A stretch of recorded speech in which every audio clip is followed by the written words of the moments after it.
오늘 제가 할 강의는 일단 제가 미래의 정치 질서가 뭐냐에 대해서 이해해야 되겠다. 이 테크닉의 변화와 함께. 그래서 일단 내 역사를 알아야 되니까 저는 첫 번째 이 책을 썼어요. 예. 우리라고 하는 것에 대해서 비판하는 거예요. 우리는 안락의 예? 상징이면서 동시에 뭐예요? 배제의 상징이다. 우리는 나에게 안락감을 주지만 동시에 뭘 줘요? 누군가를 배제하죠.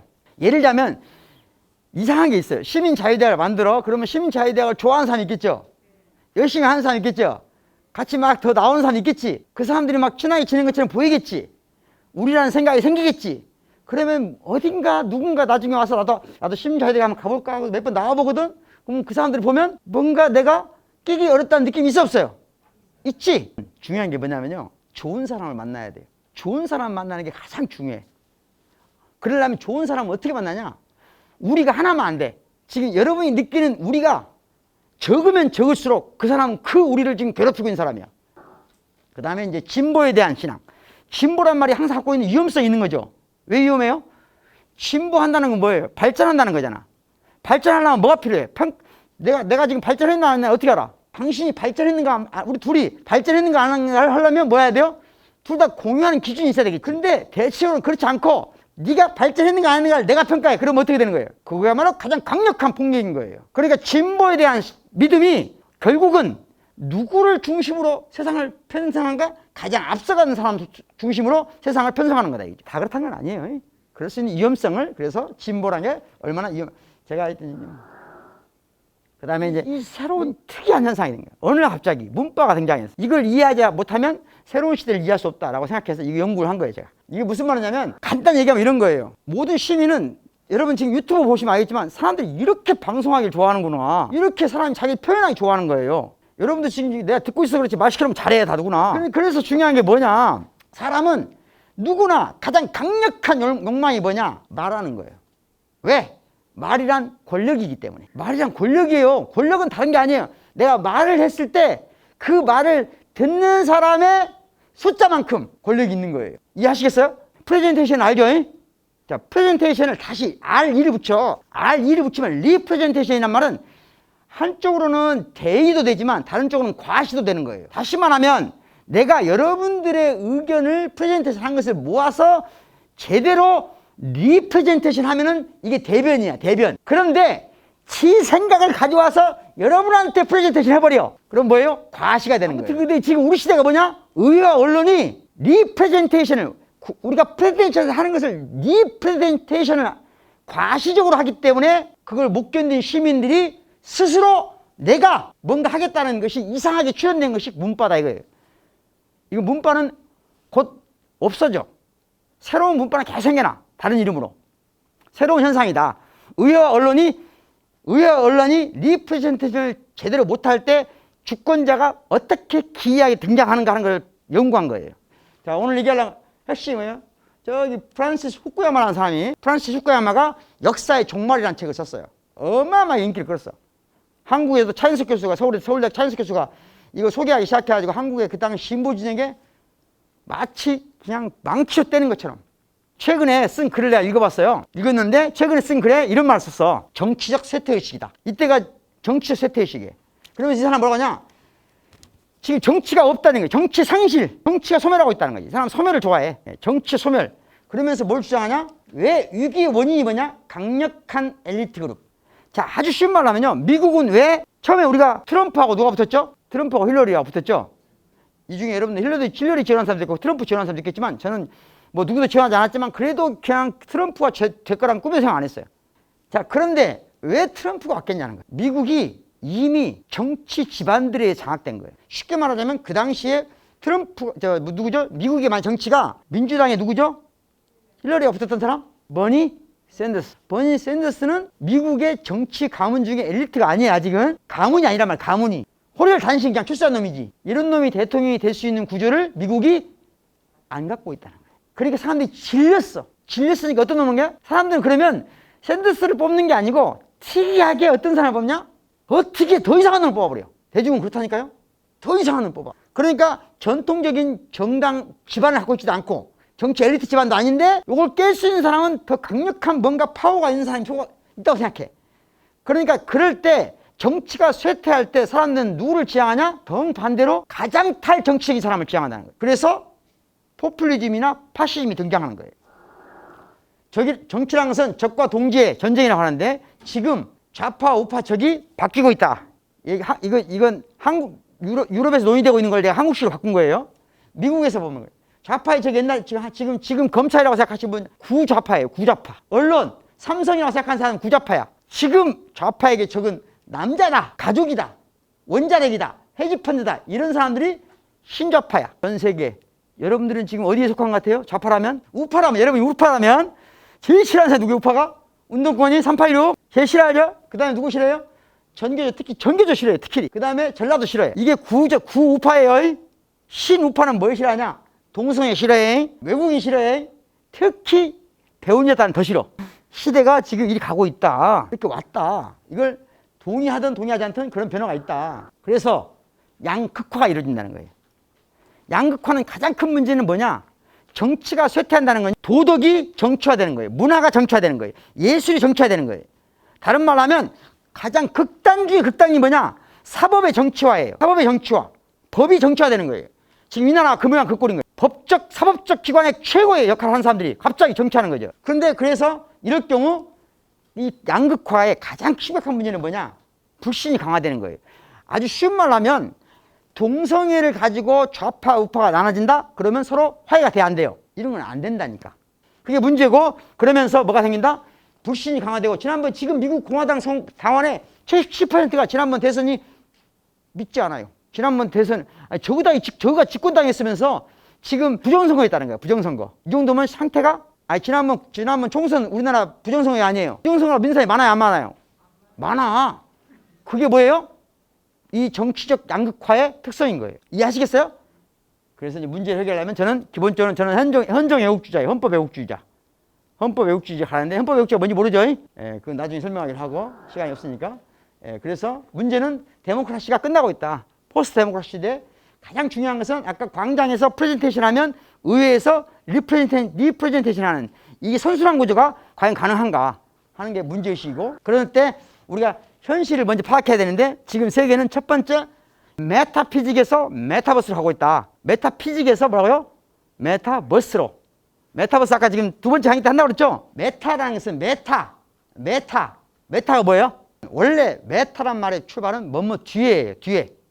평면으로 보면 사이 뒤에지만 이렇게 보면 우회잖아요. 이해했죠? 그러니까 뒤에 우회야. 이게 메타예요. 메타란 말이. 그러니까 형이상 메타피직. 그러니까 메타피직은 뭘 추구하는 거예요? 네가 사람이냐? 그러니까 사람이 뭐요? 사람의 본질이 뭐야? 사람의 가치가 뭐야? 진짜 사람이 뭐야? 라는 걸 쭉 추적해 가니까 메타피직은 뭐예요? 진짜 사람, 원본, 원형. 이해했죠? 본성, 본질, 기본, 기초 이런 걸 따지는 거예요. 이런 걸 따지는 모든 학문이 다 메타피직이에요. 패러다임으로 보면. 그러니까 과학자도 지금 다 전통적인 의미에서 하나의 진리를 추구하는 모든 학문은 다 메타피직이라고 생각하시면 돼요. 세상이 그러니까 바뀌었다. 어떻게? 모든 것은 서로 작용하고 변화한다는. 관계 바깥 세계는 없다. 그래서 메타피직이 아니고 뭐로 간다? 메타버스로 갔다. 그럼 메타버스란 말은 어디서 온 말이다? 메타 플러스 뭐에서 온 말이에요? 유니버스에서 온 말이에요. 유니버스. 유니버스는 유수스 플러스 버스의 세계. 버스가 뭐예요? 버스는 돌다란 말이에요. 돌아. 그러니까 유니버스는 뭐예요? 하나를 중심으로 도는 거예요. 이게 우주라고 보는 거예요. 이거 자체를 유니를 빼버리고 메타를 집어넣어. 그러니까 도는 것만 있는 거예요. 도는 게 뭐예요? 수백 개 서로 다른 거다. 이게 메타버스예요. 다른 말로 하면 한마디로 쉬운 말로 하면 뭐예요? 다원적인 세계. 중심과 주변의 해체가 아니라 뭐예요? 중심과 주변의 관계가 변화되는 거예요. 이미 매 순간 다르게. 그럼 메타버스 세계에는 당연히 이게 중요한 말이 있어. 메타버스 세계를 선도하는 메타버스. 그러면 나중에 이제 그런 얘기 할 거예요. 좀 이따 요거부터 얘기할까? VR이 어쩌고 AR이 어쩌고 MR이 어쩌고 막 이렇게 하겠죠. 메타버스는 기본적으로는 뭐예요? 사람들은 AR, MR, VR 세계를 가지고 메타버스를 설명해. 가지고 메타버스 영화 막 얘기하고 막 그래요. 그건 좁은 수준의 얘기야. 나는 프레임으로서, 패러다임으로서 메타버스는 뭐냐? 세상에는 원본이 없어. 하나가 없어. 원형이 없어. 뭔만 있어요? 데이터만 있다는 거지. 내가 무엇을, 어떤 상품을 선택할 것인지 나의 욕망을 결정하는 하나의 명제는 없어요. 하지만 내가 지금까지 소비해온 다양한 데이터가 있어. 그게 데이터가 뭐라고 해요? 빅데이터야. 근데 빅데이터에다가 알고리즘을 집어넣어. 만들어. 그러면 그 알고리즘을 통해서 내가 지금 어떤 아이콘이 나한테, 어떤 상품이 나한테 딱 추천 상품으로 카카오톡에 딱 뜨냐에 따라서 누르냐 안 누르냐 결정돼. 그래 안 그래요? 그거에 가장 최첨단에 있는 지금 회사가 뭐예요? 구글이야. 여러분 지금 구글 잘 들어가요 안 들어가요? 구글을 주로 들어가요? 네이버를 주로 들어가요? 구글을 한번 들어가면 구글을 벗어나기가 쉽지 않아요. 네이버에 들어가도 네이버에서 벗어나기가 쉽지 않은 거예요. 일본 사람들이 네이버 좋아해요 안 좋아해요? 싫어해도 벗어날 수가 없어. 아세요? 우리가 네이버 싫어해도 벗어날 수가 없어. 왜 그런지 알아요? 빅데이터와 알고리즘으로 우리가 묶여지기 때문에 그래요. 그러니까 쉽게 말하자면 메타버스는 빅데이터, 알고리즘, 그 다음에 퍼포먼스가 3자 결합되는 거거든요. 팡 알죠? 팡. 페이스북 뭐예요? 페이스북, 애플, 페이스북, 아마존, 뭐예요? 넷플릭스, 구글. 얘들 중에 지금 재벌이 있어 없어요? 재벌이 약간 돼볼까 한 놈 연어 하나 잠깐 하다가 안 하고 있죠 지금.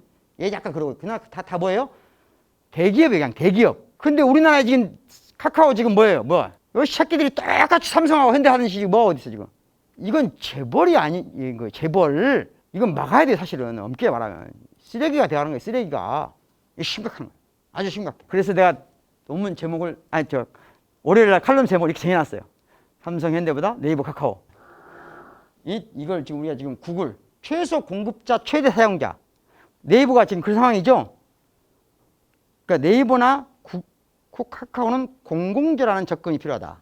공공재라는 접근은 다시 말하면 그걸 국가가 회수한다 이런 말이 아니고 그에 합당한 권리와 의무를 가져야 된다. 구글이라고 하는 것이 미국 시민사회, 미국 정치권의 진보적인 진영들이 지금 그렇게 하고 있고 30개 주 이상이 그 문제제기를 가지고 지금 소송을 제기하고 있다니까요. 그럼 우리도 지금 네이버, 카카오에 대해서 그런 문제제기를 해야 된다 이 말이에요, 내 말은. 근데 네이버나 카카오는 지금 우리가 네이버나 카카오를 딱 됐을 때 우리가 네이버에 카카오가 쓰고 있는 자료, 빅데이터는 우리가 그걸 자기들이 모은 빅데이터를 알고리즘을 통해서 우리 가두는 거거든요, 우리를. 자기들 성에 가두는 거예요, 우리를 가둬. 그러면 최소한 우리한테 뭘 공개해야 돼요? 데이터를 어떻게 수집했는지, 알고리즘은 어떻게 짰는지를 공개해야지. 왜? 우리가 이 데이터의 원천 생산자이기 때문에. 이해하시겠어요? 그러니까 그들은 세금을 그만큼 엄청나게 내야 돼. 그리고 세금을 많이 내야 될 뿐만 아니라 누구한테 내야 돼요? 그 네이버나 카카오부터 돈을 받아서 지금 기본소득을 해야 돼. 기본소득을 한다면 당연히 우리가 생산한 걸 쓰는 사람들이 내야지. 아무튼 중요한 것은 뭐다? 공공재다. 그래서 테크노 데모크라시를 요구한다. 그죠? 테크노 데모크라시. 그래서 이제는 뭘 역할을 해야 돼? 전 세계적으로 우리가 거부할 수 없는 게 있어요. 사상적으로 보면 거부할 가장 강력한 도전이 뭐냐? 첫 번째, 가장 강력한 다원주의예요. 다원주의. 아까 메타피직의 세계를 벗어나는 다원주의, 해체의 세계가 있어. 다원주의. 그 다음에 생태주의. 우리가 인간이 더 이상 우리가 지금까지 해온 방식으로 하면 우리 죽는다. 그래서 생태주의. 세 번째가 뭐예요? 여성주의. 여성주의는 사회학의 가장 강력한 도전이에요. 그런데 이것만큼 또 중요한 변화가 있다. 이게 뭐예요? 디지털화예요. 동일한 디지털을 어떻게 해야 되냐? 저는 개인적으로 단언컨대 생태주의, 다원주의, 페미니즘의 입장에서 디지털라이제이션이 돼야 된다라고 생각하는 입장이에요. 세상이 디지털라이제이션이 된다 그러면 디지털화에 대해서 지금 메머드급으로 예산이 투여돼야 돼. 근데 메머드급으로 투여될 때 그게 누구한테 줘야 되겠어요? 그러니까 여성이 주의라고 하는 것은 여성에게만 준단 말이 아니고 이 사회 변화를 지금 이끌어가는 그 여성성을 사회 변화의 동력으로 이해할 수 있게끔 이대남들에게 그 동력을 이 디지털라이제이션을 하는데 어마어마한 돈을 쏟아부어서 돈을 줘야 된다. 디지털라이제이션. 그러니까 지금 우리가 말하는 기술혁명을 저는 이 세 가지 맥락으로 저렇게 가야 된다 하는 입장이에요. 두 번째, 세계는 지금 어디로 가고 있냐? 정치적으로 보면은 인터레그넘 현상이 있다. 아까 하나는 메타피직에서 메타버스로 세계 전환이다. 또 하나는 인터레그넘. 인터란 말이 굉장히 또 재밌는 말이야. 아까 메타는 뒤에 가야지. 뒤에다 보니까 위도 된다고 그랬잖아요. 그 사이도 될 수 있는데 진짜 사이가 인터예요. 뒤에 레그넘은 통치란 말이에요. 그러니까 통치와 통치 사이. 그러니까 뭔 말이냐면 최고 통치가 공백 상태인 거예요. 인터레그넘, 즉 최고 권력의 공백 시간이 인류 역사에서 가장 위험한 시기였다는 거예요. 지금까지 경험해보면. 왜냐? 통치자가 아예 없어. 그러면 평화가 오는 게 아니라 오히려 전쟁이 난무하고 폭력이 난무한다는 거예요. 그런데 지금 우리가 살고 있는 이 세계가 뭐냐? 인터레그넘이라는 거예요. 왜? 어떤 의미에서 최고의 통치 이념, 시대정신이 없다는 거예요. 어떤 맥락에서 그러냐? 어떤 맥락에서 하냐면 가장 크게는 이런 거예요. 그러니까 고전적 자유주의와 사회주의가 산업혁명 대공황 이후에 서로 경쟁하는 시대정신이었어. 그러다 2차 세계대전이 끝나면서 케인즈의 개입주의와 사회복지체계가 어쨌든 시대정신을 잘 잡아요.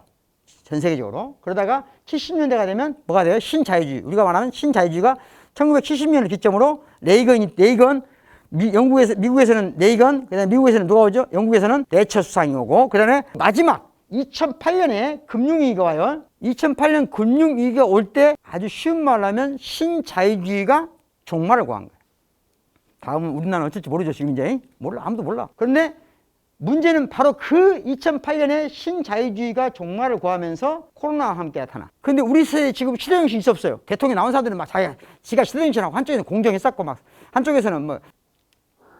그래서 지금은 그 시대정신의 부재, 이 시대정신의 부재의 가장 중요한 문제가 뭐냐? 그러면 신자유주의가 없어졌냐? 없어진 게 아니고 죽어야 될 놈이 죽지 않고 살아서 돌아다니고, 그거 뭐라고 그래요? 좀비라고 그래요. 그러니까 문학에서는 이걸 언데드 시대라고 그래요. 언데드. 죽은 것도 아니고 안 죽지도 않은 것이 죽었는데 안 죽은 상태. 지금 우리 시대정신이 있다 없다? 없다. 없는데 이게 문제다. 그래서 이제 유토피아, 아토피아 책 있죠? 그거 쓴 거예요. 뭐. 예. 독보서는 어디서 잘한다? 예. 어디서 잘하는가? 엘리트주의. 가장 큰 심각한 지금 문제는 뭐냐면요. 노동자와 진보진영의 분리예요. 전통적으로는 진보란 뭐예요? 진보의 핵심적인 주체가 뭐였어요? 조직된 생산직 노동자예요. 조직된 생산직 노동자가 적어도 지난 300년 동안 세계를 변동하는 주체였어요. 이해하겠어요? 원하든 원치 않든. 그런데 이제 그건 끝났어요. 단언컨 확정적으로 끝났어요. 이미 조직된 생산직 노동자만 가지고 진보직은 이끌어가지 못해요. 20%를 못 넘어요, 절대로. 더군다나 예를 들어 볼게요. 이게 무슨 문제냐면 20% 넘냐 안 넘느냐 문제라. 지금은 전라도냐 경상도냐 이런 것으로 정치를 이해하는 사람은 절대로 대한민국 정치를 새로 변화시키지 못해요. 지역이 변수가, 여전히 지역은 변수가 아니에요, 이미. 왜 변수가 아니에요? 변하지 않기 때문에 변수가 아니에요. 변화되는 것이 변수예요. 이거 연구를 해보니까요. 그 댓글 다는 애들 있잖아요, 댓글. 악성 댓글. 주로는 초딩들이죠. 유럽에서, EU에서 거대한 그 연구 프로젝트를 가지고 어떤 사람들이 주로 SNS나 이런 데서 악성 댓글을 다는가 하는데, 그 사람들의 가장 중요한 특징이 뭐예요? 증오와 경멸은 어디서 온다? 인정질서의 붕괴예요. 인정질서의 붕괴. 그럼 인정질서라는 게 뭐냐? 붕괴했다는 게 뭐냐? 무시당한 경험이에요. 무시당한 경험이 증오와 경멸을 낳는다. 그리고 그것이 그 무시를 서로 하는 그것이 더 어떤 것이 깊냐? 문화적이거나 또는 도덕적일 때 훨씬 더 그 강도가 센 거예요. 예. 그래서 세상 사람들은 어디에 지금 누구나 자유를 원하는데 어떤 자유를 원하냐 이죠. 제가 우리 시민자유대학 미술제 할 때 첫 번째 제 작품이에요, 이게. 내가 이게 패러디한 거예요, 패러디. 이게 어떤 사람 작품이에요. 이 컨셉인데 사람이 이렇게 갑자기 이름이 사람이 이렇게 자유의 여신상이 지금 물속에 빠져 있는데, 얘들이 누구냐면은 종이학인데 악마가 된 종이학. 종이학 그러면 어디가 떠올라요? 나가사키 가봤어요, 안 가봤어요? 거기 가보면 일본은 피폭, 원자 폭탄에 의해서 피해받은 사람들의 그 하나하나를 뭘로 형상화했냐? 우리가 세월호 아이들 나비로 형상화하듯이 그 사람도 그 형상화 작업을 했는데 그게 종이학이에요. 그래서 가보면 종이학이 천지요. 그런데 내가 생각한 거지. 이들이 가해자와 피해자가 분리된가 안 된가?